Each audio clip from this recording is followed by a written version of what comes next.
Good evening, my dear friends. I welcome you all to the Hindu and the Businessline editorial analysis on 19th August 2022. The first editorial I am going to discuss is from the Hindu. It is titled Too Good to Be True. The title means that it is in such a way that the things are placed in such a way that it looks good, but the practicality or the reality of it seems to be suspicious, that is ambiguous. The editorial refers to the Union, the Urban Development Minister, Mr. Puri's announcement that the Rohingya migrants will be provided with free flats and all amenities. This is a very good decision. However, whether it is practicable or in reality this can be implemented is looking suspicious, or the intent of this announcement seems very ambiguous. It was very natural that the Union Home Ministry has denied all such type of announcements by the Union Urban Development Ministry by Mr. Puri. Rohingyas are the migrants from Myanmar, our neighboring Myanmar. There are millions of Rohingyas in Bangladesh.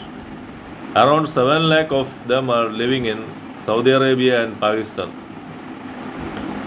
and around 40,000 of them are living in India. They were thrown out of Myanmar because of the hatred among them. The hatred against the Rohingyas prompted the Myanmarese administration to throw them out. Now they are displaced. This is a greater amount of refugee crisis which Bangladesh, India are facing.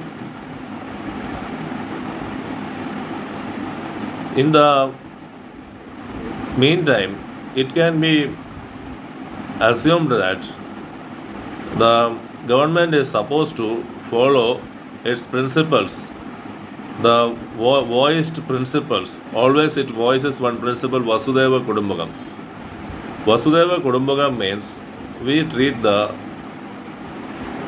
persons who are coming to our house, that the guests who are coming to our house as very grand and very much divine. However, when it comes to the Rohingyas, why this policy is not being followed is a matter of suspicion. Earlier, the United Nations has a 1951 Charter of Refugees, which India is not a signatory. India has not signed on the Charter of Refugees by the United Nations of 1951. Now the Rohingyas are the refugees who have come to India. The intent of the Urban Development Ministry to give them flats till they return to their native country is a welcome step.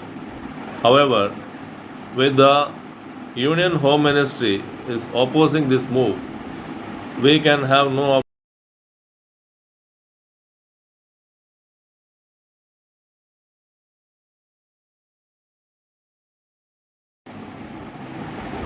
The Hindu editorial is suggesting that with regard to the Rohingyas, a humanitarian approach must be followed and a clear policy must be set out so that they feel comfortable before they return to the home, till they return to the home. And the editorial is also suggesting to take up with Myanmar and Dhaka the Rohingya issue and solve it at the earliest. The next editorial is from the Businessline, that is food for thought. It refers to the food shortages in the central pool in the Food Corporation of India. The last year it was 845 lakhs tons of food grains in the central pool in the Food Corporation of India. Now it has come down to just 545 lakhs tons of food grains, out of which the rice is around 279 lakhs tons of rice and wheat is the remaining, that is just over 260 lakhs tons of wheat. India has been following a policy of meeting the food needs of the poor people through the distribution through the Prime Minister's Garib Kalyan Yojana. This year, because of the paucity of the food grains, the PDS system, that is public distribution system through the ration shops, around 40 lakhs per month, the government has to distribute food grains through the ration shops. So for 7 months it comes to around, for the 7 months it comes to around 287 lakhs tons. An equivalent amount of 287 lakhs tons have to be distributed through the Prime Minister's Garib Kalyan Yojana, which is a very daunting task, which we do not have that much food grains to be distributed through the Prime Minister's Garib Kalyan Yojana. So the article is suggesting that why not we charge a subsidized amount from the Prime Minister's Garib Kalyan Yojana also, because stopping it will make 81 crores of its beneficiaries looking for the outside markets, which will create an inflation, because the prices of the food grains will increase and it will create an inflation. Government is charging around 2 to 3 rupees per kg for the food grains distributed through the public distribution system. The article is asking why not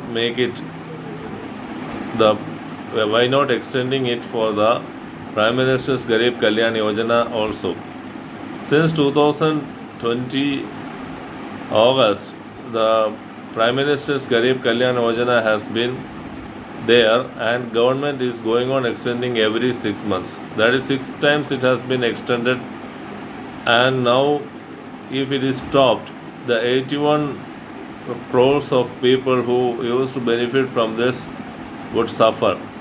Hence, the middle path would be to charge a little bit out of the food grains distributed through the Prime Minister's Garib Kalyan Yojana rather than stopping it abruptly. Friends, I have come to the conclusion of today's analysis of the Hindu and the Businessline.